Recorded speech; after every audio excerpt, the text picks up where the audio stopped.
A great service so far. And thank you, choir. That was a wonderful, wonderful, wonderful song. And I was sitting there thinking, wouldn't it be wonderful if that were true in all of our lives? Why is this off-center? That's just weird. I can't do that. That's hard on me. Very hard on me. But there we go. The choir, that was a blessing. The only thing I want in life is to be known for loving Christ. And I was just sitting there thinking, you know what? If it's the only thing you were ever known for, your life would absolutely be amazing. And I hope that's true. I hope it's so true. And then, Luke, your song was great. The piano special, Reagan and Seth, thank you guys so much. I have enjoyed this week as much as I've ever enjoyed Christian School Chapel. You guys have done phenomenal. The music's been amazing. And I got to tell you, I don't know when the last time I've been in a chapel where the young people sang the way you guys do. I commend you for that. And I don't remember the last time I was in a chapel that had specials. And this has just been absolutely, I'm using this word gently, but it's the truth. This has been awesome. And thank you guys so much for letting me preach to you. And a lot of you have been in the services every night. And I'm amazed. I'm always amazed when people come to hear me preach, but I'm especially amazed when teenagers come to hear me twice in one day. And I'm just so overwhelmed by that, and I'm just so awed by that. And how are y'all back there? Good to see you this morning. How are you doing? And we're glad y'all are in here. And we've been having a good week. So I'm going to bring you up to speed real fast and preach one final sermon in a series I've been doing. And we've been in Ephesians chapter 4 in this week. And today, in just a moment, we're going to jump into chapter 5 as well. But we're going to start in Ephesians 4 and do a little review. Remember in chapter 4, verse 1. I, therefore, the prisoner of the Lord, beseech you that you walk worthy of the vocation wherewith you're called. Remember this? God calls us to be saved. How many remember that happening in your life? Do you remember when you knew you needed to be saved? And then He calls us to live for Him, to succeed, to have a victorious, amazing, wonderful, blessed Christian life. That's what God calls us to have, and that's what He offers us. And then you get to verse 17. Remember that middle part between verse 1 and verse 17 is about the church and our relationship to the church and why Christ gave us the church and how He loves the church and gives to the church. And then you get to verse 17 and He picks up again the thought He started in verse 1. And He says in verse 17, this I say therefore and testify in the Lord, that ye henceforth walk not as other Gentiles walk. What should you always think when you read those words? Here's what you should think. That's a wrong way to live. That's what you ought to think. That is a wrong way to live. So go ahead and smile at your neighbor. You adults can do it if you want to. Smile at your neighbor and say to somebody around you, everybody now, that's a wrong way to live. And then He's going to tell us why. He's going to tell us why it's a wrong way to live.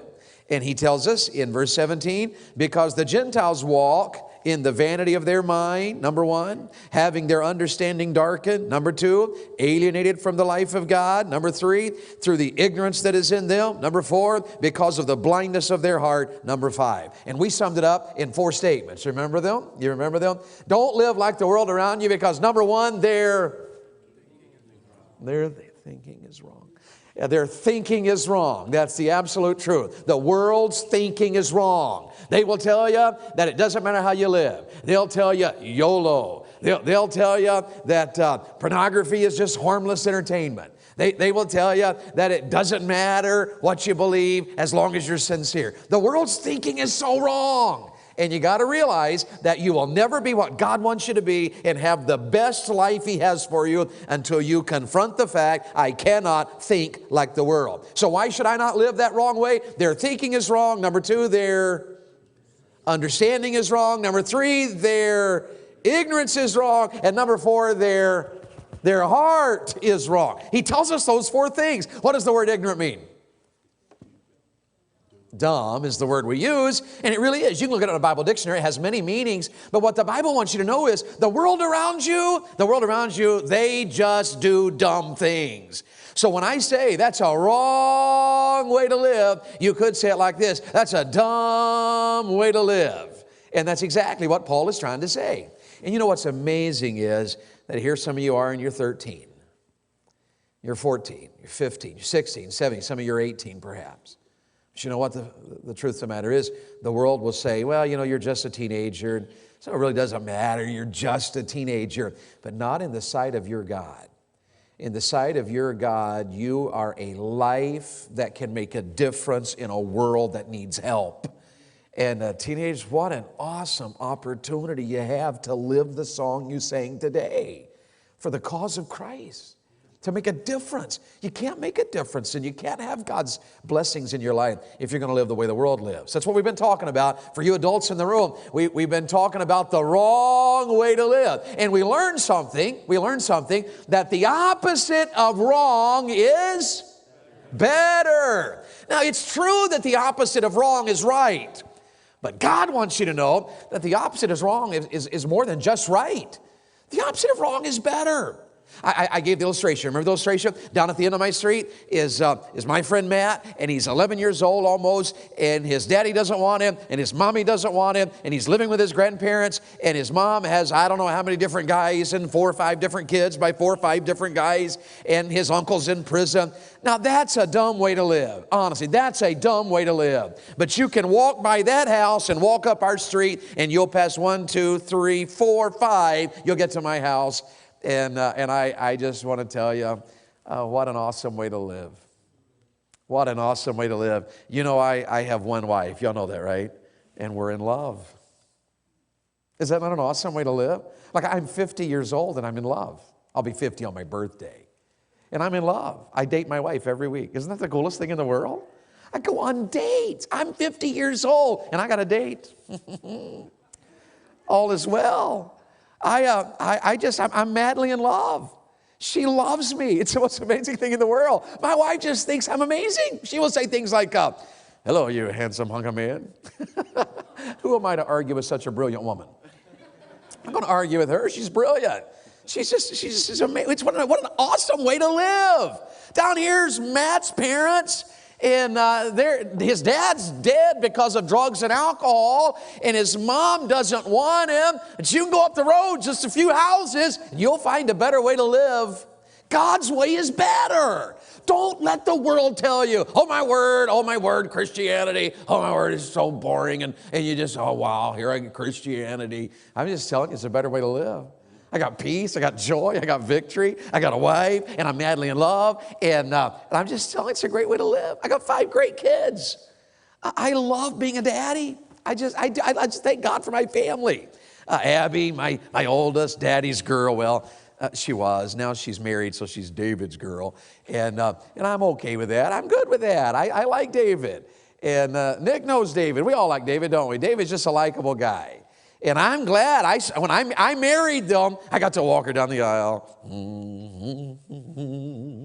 And David's up there at the front, and I didn't shoot him. I like him. He's marrying the most precious gift God gave me, Abigail. And Abby, when she was 7, she crawled up my lap one day, and she puts her hands on my face like this, and she goes, Daddy, when I grow up, I'm going to marry somebody just like you. And it was special. And I said, honey, you can't do any better than that.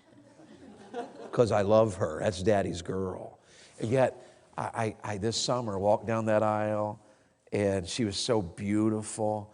And I met David here at the front, and the preacher said, who giveth this woman to marry this man? And I very proudly said, her mother and I. And I reached over and I hugged her and I gave her a kiss, and I took David's hand and her hand and I put them together, and then we had prayer, and I went up on the platform and married them. And I was happy. It's great serving the Lord.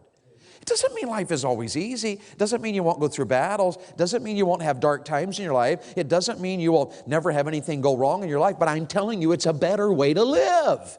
And kids, if you didn't get anything else I got this week, get this. There is a wrong way to live. But on the other hand, there's a better way to live. And I invite all of you to get on board. My whole goal in this chapel is get on board. Go the better way. Live it up. Enjoy Christianity and serve God and have the time of your life doing it. Now, here's what we learned over the last few days. We talked about the fact yesterday that the better way to live means I ought to be praying for wisdom. I ought to be pondering God's word. We learned I ought to be pursuing the right way, and we learned that at the end of chapter 4. And today we're going to drop down to chapter 5 and deal with one more. I get one more sermon in the chapels this week. And in chapter 5 and verse 1, watch what the Bible says. Be ye therefore followers of God as dear children. And walk in love, as Christ also hath loved us, and hath given himself for us, an offering and a sacrifice to God for a sweet-smelling savor. But fornication and all uncleanness or covetousness, let it not be once named among you as becometh saints, neither filthiness, nor foolish talking, nor jesting, which are not convenient, but rather giving of thanks. For this ye know, that no whoremonger, nor unclean person, nor covetous man who is an idolater, hath any inheritance in the kingdom of Christ and of God. Let no man deceive you with vain words. Think of that little statement right there I just read. Let no man deceive you with vain words. That connects back to chapter 4, verse 17. Don't live like the world around us because their thinking is wrong. Let no man deceive you with vain words, verse 6 says. For because of this wrong thinking, these things, cometh the wrath of God upon the children of disobedience. Be not ye therefore partakers with them. For ye were sometimes darkness, but now are ye light in the Lord. Walk as children of light. For the fruit of the Spirit is in all goodness and righteousness and truth, proving what is acceptable unto the Lord, and have no fellowship with the unfruitful works of darkness, but rather reprove them. For it is a shame even to speak of those things which are done of them in secret. Now, I'll stop right there, and I want to talk to you a little bit this morning on one more subject that is essential if you're going to live the better life. If you're going to live the better life, then you need to pursue a godly rated life in an R-rated world. A G-rated life, if you will, capital G. Godly rated life in an R-rated world. And I want to talk to you about that in just a few moments, kids. This generation is so messed up. This generation is a mess. And I want to challenge you, kids, to live a godly rated life in an R-rated world. The text is simple, has a simple little outline to it. And if you want to jot down the basic outline, it's really 3 statements, 3 little phrases. Number 1, in our text this morning, you find God's plan for purity. God's plan. You find, secondly, our problem. God has a plan, we have a problem. God's plan, our problem, and number 3, you'll find God's prescription. 3 things I want to talk to you about, and we'll have an invitation, and then we'll take a few moments before lunch and do some question and answers, all right? We told you that yesterday. God's plan. Now look in the Bible. If you got your Bible, say, I got it. All right? Verse 3. But fornication and all uncleanness or covetousness, here's a phrase. Let it not be once. Let it not be once. Now, kids, God's plan is over the top. Now, watch this. Guys, here's God's plan for your purity. Not one time should there ever be garbage in your life. Not one time, girls. Not one time. My dad used to say this to us. My dad was hysterical. You would like my dad. And my dad's a quiet man, but he had phrases that he used a lot. My dad would say to me oftentimes on the farm, he'd say, well, I'll bet you won't do that again. Because I did a lot of dumb things. Or my dad would say, this was a big one. My dad would say, that'll learn you. That'll learn you right there. That'll learn you. That was a big one. My dad, that'll learn you. I know it was bad grammar, but I knew what he meant. And one time my dad said to me, and I don't know what was going on now. I don't remember exactly the issue. But my dad said, I better never catch you doing that. I better never catch you doing that.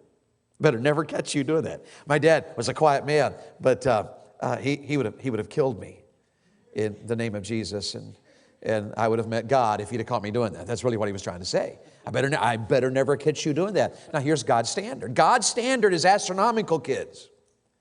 God's standard is over the top. Not one time should there be garbage in my life. I don't want to park on it too long, but literally in the text you find 5 nots. You find not one time in verse 3, not one idol in verse 5, not one deception in verse 6, not one fellowship in verse 11, and not one word in verse 12.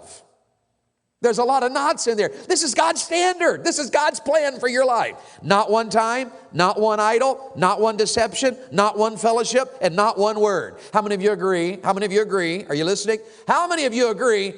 That's a little over the top. How many of you would say this? That's almost impossible. I mean, it is, isn't it, Pastor? It's almost impossible. Is my phone laying over here? I love this stuff. I love technology. This is so awesome, isn't it? That we got technology, and I got my iPad right here. I love technology. You know why I love my iPad? Because I have these. I've never had to wear glasses in my life, and there's this thing happening to me called getting old, and for the first time in my life, I'm having to do this. I can't see my Bible. And my teenagers, when it first started happening, I was 46 when it first started happening, and my kids had a heyday with it. Because, I'd be on the front row singing, I can't see the hymnal. And so my kids found out that if and I was always doing this. And so my sons would grab the hymnal on the front row, and they'd be like, can you see it now, Father? And they were always grabbing my hymnal and holding it way out there, and I always felt kind of stupid about it. But I love technology. I can take this one right here, and I can move it around, and I can make the font bigger. I love words on the screen. I know some of the older folks are like, I don't like words on the screen. I like hymnals, and praise God, we ought to use hymnals. But I got to tell you, I love words on the screen because I can see them. I'm not liberal. I can see the words, and I love it. I hate doing this. Maybe it's my vanity. But I always just feel weird when I'm up preaching. I'm having to look at you like this. Doesn't this make me look weird, And for a while there, somebody bought me those little tiny ones, where it's like, these are big. And of course, I can't see you right now. But if I pull them down, I can see you. This is you're going to get old someday, so don't you laugh at me. There's going to come a day in your life where you're going to put these on and be like, I can't see people. And you'll pull them down, and your teenagers will make fun of you. Just mark it down. It's coming. But here's the whole deal. I love technology. What in the world? This is awesome. I can't see y'all. This is awesome. And I love the fact that I can FaceTime my children. I tweeted already this morning in chapel. Live tweeting. I tweeted live right here in chapel. I took a picture of the choir, and I posted it on Twitter already today. And I put on there, this is an awesome job. What a way to start a chapel. It was a cool picture because I got the little screen in the background with words on it. I'm just telling you, I'm pretty smooth, aren't I, for a man my age? I'm just telling you right now. And I just love technology. But how many of you kids are aware of the fact? We have these. And with it has come so many problems. Some of you guys in this room right now, if you're an average group of guys, and I assume you are, some of you girls right now, you've seen stuff on this or on a computer screen. And it's been a little challenge to you. It's almost impossible in our generation to live up to God's standard. Because God's standard is over the top. Not one time, not one idol, not one deception, not one fellowship, not one word. That's almost impossible. You ever go to the mall? You ever go to the mall? I like going to the mall because I like to watch people. I don't shop, but I like to watch people. Do you know weird people go to the mall? And weird people always hang out with weird people. Have you ever noticed that? I love teenagers. You'll see a teenager and he's like, I mean this to be, I'm being gentle, but it's true. Tell me it's the truth. You see weird teenagers at the mall, don't you? Why would they wear that? And I like to ask them, why do you dress that way? Because sometimes teachers just do weird things. And one of my favorite answers, I saw this one group of teenagers, and that was back when Gothic was coming in, white makeup and black fingernails and black and white and the chains and all this kind of stuff. And so I said to this kid, why? Hey, can I ask you a question? Why do you guys dress like this? And the kid goes, because I do my own thing. I'm like, with these 12 people? I mean, all 12 of these people with you look exactly like you do. I don't know that you're doing your own thing. It may be that your friends are telling you what to do. I get all of that. But here's the whole deal. You go to the mall. You don't have to go far in the mall. You're going to see a billboard. You're going to see a picture. You're going to see a poster of garbage. How in the world? How many have a TV at home? Turn the TV on. You don't mean to. You're not sitting down. I'm going to be ungodly and watch. No, you're just turning the TV on. Then it goes to a commercial. Next thing you know, we're violating God's standard. It's a tough generation to live up to God's plan. But I want to suggest to you kids that God's plan is still the same. God's plan is not one time, not one idol, not one deception, not one fellowship, not one word. God wants absolute purity from our generation. So, yeah, but it's hard, Brother Dave. I got a phone. I understand it. But there are ways that you can meet God's standard even with a cell phone. I'm going to talk to you about it in a minute. It's still God's standard. By the way, do you know the definition of all those words in verse 3 and verse 4? The word fornication is a Bible word that talks about all immoral sins. It's in the Greek language, the word is pronounced porneia. And it's where we get our English word, and I don't like this word, adults, but teenagers know it today. It's where we get that which is ungodly. A greediness for that which is ungodly. Filthiness is obscenity. It might be what your generation calls the F word, the F-bomb. It's just obscene. It's obscene. Foolish talking is unwise talking. Jesting doesn't mean joking. I had a guy say to me one day, the Bible says that jesting is wrong and you tell a lot of jokes. I was a little caught off guard. I was like, well, thank you for your encouragement. But it's because he doesn't know what the word means. The word jesting means vulgarity. That's right. It doesn't mean that it's wrong to laugh or to chuckle. It means it's wrong to have vulgarity in our lives. Guys, I hope you're better than this. Girls, I don't know how girls are because I'm a guy. But I don't know if you're like guys, but sometimes guys can be inappropriate in their joking when it's just the guys. And guys, the Bible's telling you right here, not one time. Not one time. Not one time is God's standard. How many of you agree that God's plan is pretty obvious and pretty big? Y'all agree with that? So what's our problem? Let's go to the second one. What's our problem?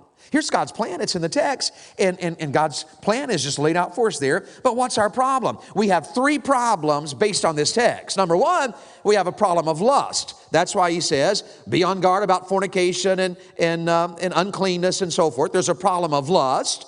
We found in the text, one more time, verse 6, we have a problem of wrong thinking.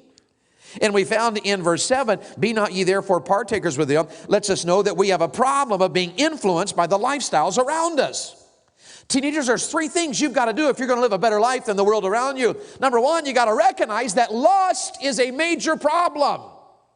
You've got to recognize, number two, that wrong thinking is a major problem. We're going right back to where we started. Wrong thinking will rob you of the better life. Get that in your heart. Wrong thinking robs us of the better life. We have a problem of lust. You know what lust is, by the way? Lust is a desire for something I cannot rightly have. When a guy wants to see a girl on a website inappropriately, that's lust.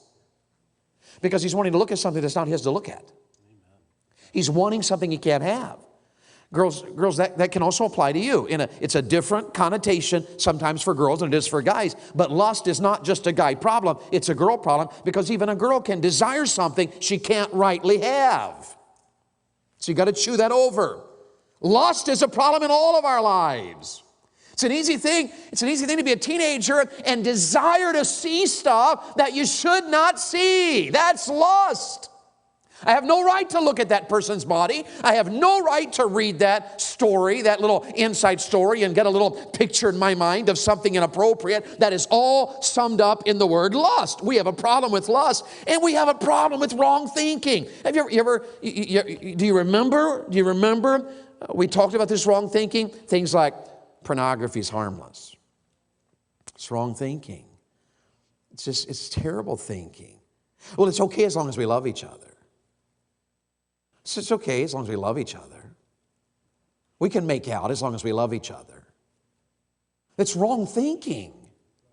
It's wrong thinking. Listen, I'll give you a little, somebody asked me the other day, somebody here joked about me preaching about dating or something. Years ago, I used to preach a sermon on dating in which I challenged teenagers about dating with 3 statements. And this is just a little aside here. But I would tell teenagers 3 things y'all know about dating. Number 1, don't date, wait. Number 2, don't date alone, take a chaperone. Number 3, don't act wed till the I-do's are said. Now, it's real practical. Don't date. Wait, what do I mean by that? It's not wrong to date necessarily.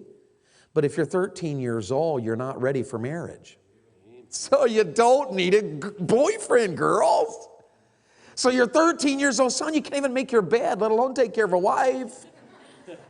You don't need a girl. Don't date, wait. Don't date alone. Take a chaperone is really good advice. You know why? Because you read Proverbs 5, 6, and 7, and you'll find in Proverbs 5, 6, and 7 a simple young man that got in massive trouble because he was alone and couldn't handle the temptation that came with being alone. Just the one thing about it is that if you're not alone, it really protects you. So don't date alone, take a chaperone. And maybe girls, for whatever the word it is, if you have a good dad in your life, let him be the chaperone.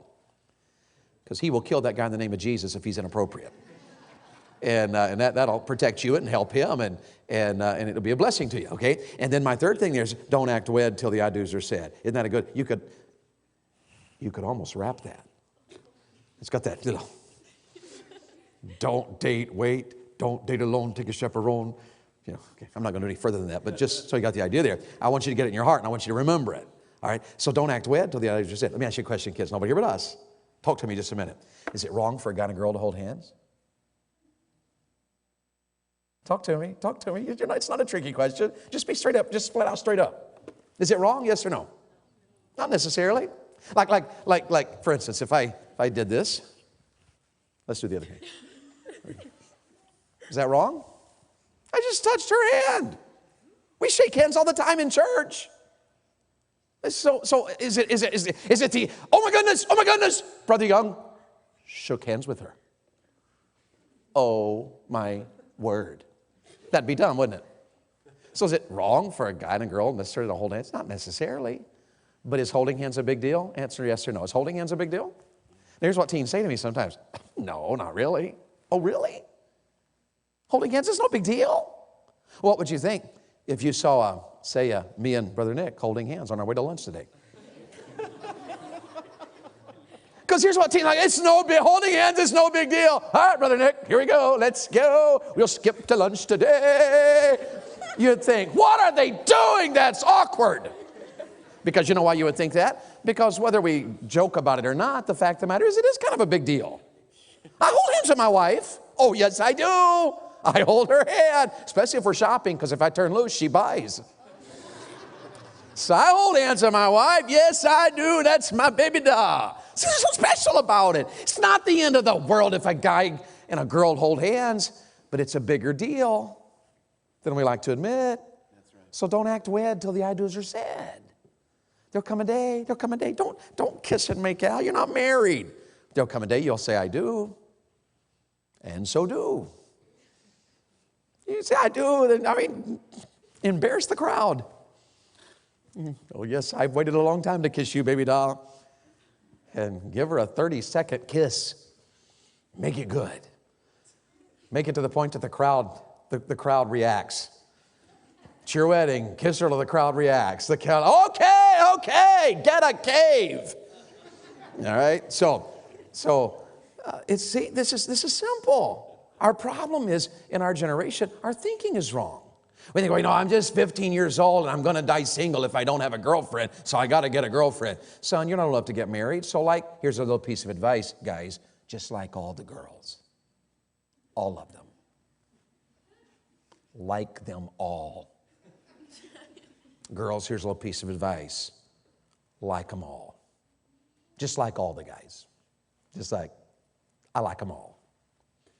Just all of them. The nice ones, the big ones, the good-looking ones, the ugly ones. I like them all. Now, I'm being silly here, but isn't it amazing how the world thinks differently than we do? If we're going to have a pure-rated life, we got to think right. Don't allow yourself to think like the world around you. Don't play that dating. You say, well, Mom and Dad don't care what I do. I know, but God does. So you should care. So we got a problem. Problem of lust, of wrong thinking. How many of you agree that we have a problem of being influenced by the lifestyles around us? We all do. Instagram, Girls, is it wrong? Instagram's not wrong. It could be, but it's not by itself. But if you're following people on Instagram that are always causing you to be unhappy with how God made you, if you're following people on Instagram that you're always struggling because of what they post, and girls, that's dumb. It's no way to live. Guys, you got to think right. You got to stop being influenced by the world around you, which means there's some movies you can't watch. It means there's some friends you shouldn't hang around. It means there's some apps you shouldn't download. Because the world around us is wrong, and I want something better. So I got to live differently in my purity, godly in an R-rated world. So they got a plan, we got a plan, then we got a problem to talk about, and then I just want to tell you that God gives us a prescription in this passage. There is a prescription in this text, and I sum up the prescription in this passage with two words. In this passage, Paul talks about drastic obedience. I'm going to close in just a moment. If you're going to live better than the world around you, you got to be drastic. Do you know the word drastic? Is that a word you understand? Have you ever heard somebody say, well, that's a little over the top? Well, that's a little drastic, isn't it? Have you ever seen somebody react to something insignificant? Like here's a ball game, and here's a team, and there's guys out there playing ball, and the guy does something stupid, and it was his own fault. You girls have seen this, haven't you? Here's a guy, and he's playing ball, and he shoots and he misses, and he acts like it's the end of the world. Have you ever seen that? He falls apart. You ever seen a guy? Now, guys, I hope this isn't you that they're thinking about, but you girls have seen that. You've seen a guy do that, haven't you? And he makes a mistake, or he gets a call that he doesn't like, and he throws a little temper tantrum. Have you ever seen that happen? Now, he's stomping around, and he's red in the face. And here's what we're like, well, that's a little drastic. It is, isn't it? You've seen that, haven't you? My favorite is when it's a guy that makes $1 million every time he plays a game, and he falls apart because a ref makes a call that he doesn't like. How stupid can you be? Why be so drastic about it? Now, we can see it on that end, but how drastic are you willing to be to live a godly rated life in a messed up world? It's my phone right here. Got a Marco Polo while I'm preaching here from my son Matt. Got a text from an evangelist friend of mine. I can't get on the internet on this phone unless I go right there to Covenant Eyes. That's how you get on the internet on my phone. It's an app. It's the only way you can get on the internet. My Twitter account's got to go through Covenant Eyes. My Facebook got to go through Covenant Eyes. Got to go through right there. You know what happens when I have this app on my phone? Everything I see on this phone, everything is reported to my staff, to my wife, and to my accountability partner twice every week. Every week, everything I see on the internet, on this phone, on this iPad, and on my MacBook, my wife gets a record. My staff, my accountability partner. Is that drastic? Well, why would I do that? Because, guys and girls, I want to live a godly rated life in a messed up world. You know what? There are movies I don't watch. I never watch a movie unless I first go online and look up the ratings and the evaluations. Does this have bad language in it? Does this have a bedroom scene? Does this have a gay couple? So that's a little drastic. It's just a movie. Not to me, it's not. It's about my purity. It's about living a better life in a messed up world. Guys, I want to ask you, girls, I want to ask you, how drastic are you willing to be? in the text. I'll close. In the text, in verses 3 through 5, he challenges us to remove the things that are wrong. Write down that word remove if you're taking notes. In verse 7, he teaches us that we're to resist that which is wrong. Verse 11, we're to reprove that which is wrong. In verse 16, we're to redeem the time in a messed up, evil hour. There's some video games, guys, you better get off of. You waste 4 hours on a Saturday playing a video game. Some of you guys get involved in online video games and you got friends on that other side of that video that you don't know and they're inappropriate. And yet you're still playing that video game? With somebody taking God's name in vain on the other side as you're playing with an online opponent? Do girls do that? I know guys do. You got any Snapchatting? You got any app connecting you to somebody that's ungodly? The Bible says here, look, you need to remove it. You need to resist it. You need to reprove it. You need to redeem the time. It's not wrong to watch a movie.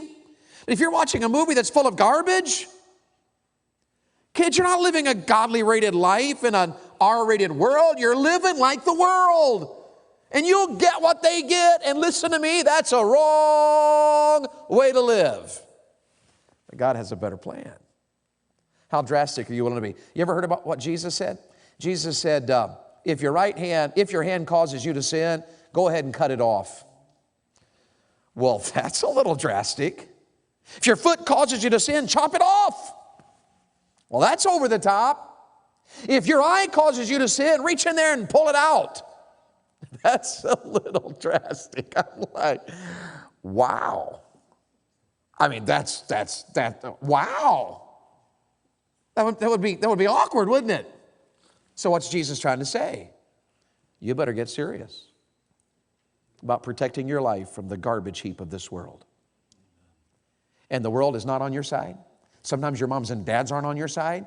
Your phone's not on your side. Your computer's not on your side. Cable and satellite aren't on your side. And somebody in this generation has got to stand up and say, enough is enough. I'm not going the wrong way. I'm going to choose the better way. Yes, be as drastic as you want to be. Get an app on your phone. Download that. Get an accountability partner. Pray with somebody. Take a stand. Somebody says something wrong in the locker room, stand up. Whoa, whoa, whoa, whoa, whoa, whoa, whoa, whoa, whoa. We don't talk like that. This is a Christian school.